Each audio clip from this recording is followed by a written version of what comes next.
নিমকি তো আপনারা নানা রকমের শেপে খেয়েছেন, রেক্ট্যাঙ্গেল, ডায়মন্ড, ঝুরি নিমকি। কিন্তু আজকে যে আমি নিমকিটা তৈরি করব একদম ইউনিক শেপের নিমকি তৈরি করার জন্য আমি এখানে বড় বাটির 1 বাটি ময়দা নিয়ে নিলাম।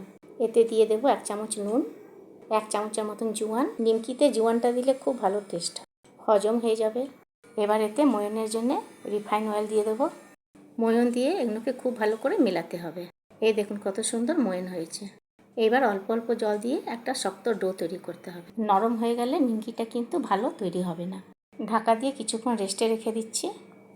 ঢাকাটা খুলে আবারও কিছুক্ষণ মেখে নেব। এবার ডোটা নিয়ে ছোট ছোট লুচির মতন লেচিগুলো কেটে নিতে হবে। এইভাবে লেচিগুলো কেটে নিলাম।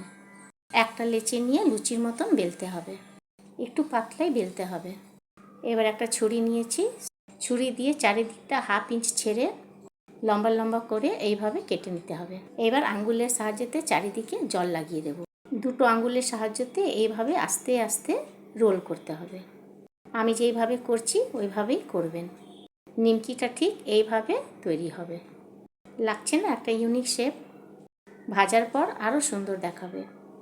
একটা আরও কেটে আপনাদেরকে দেখিয়ে দিচ্ছি। পুরোটা তৈরি হয়ে গেছে।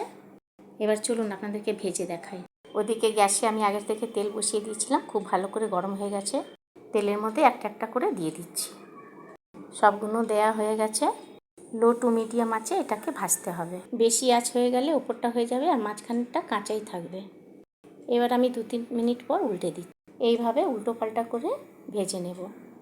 নিমকির রঙটা যখন গোল্ডেন হয়ে যাবে তখন এটাকে আমি নামিয়ে নেব। এইভাবে বাদবাকিগুলো আমি ভেজে নেব। ভাজার সময় নিমকির এই মাঝখানের লেয়ারগুলো খুব ভালো করে খুলে যায়। দেখতে তো সুন্দর হয়েছে, খেতেও খুব ভালো লাগবে। একটা ভেঙে দেখাচ্ছি, দেখুন কত খাস্তা হয়েছে।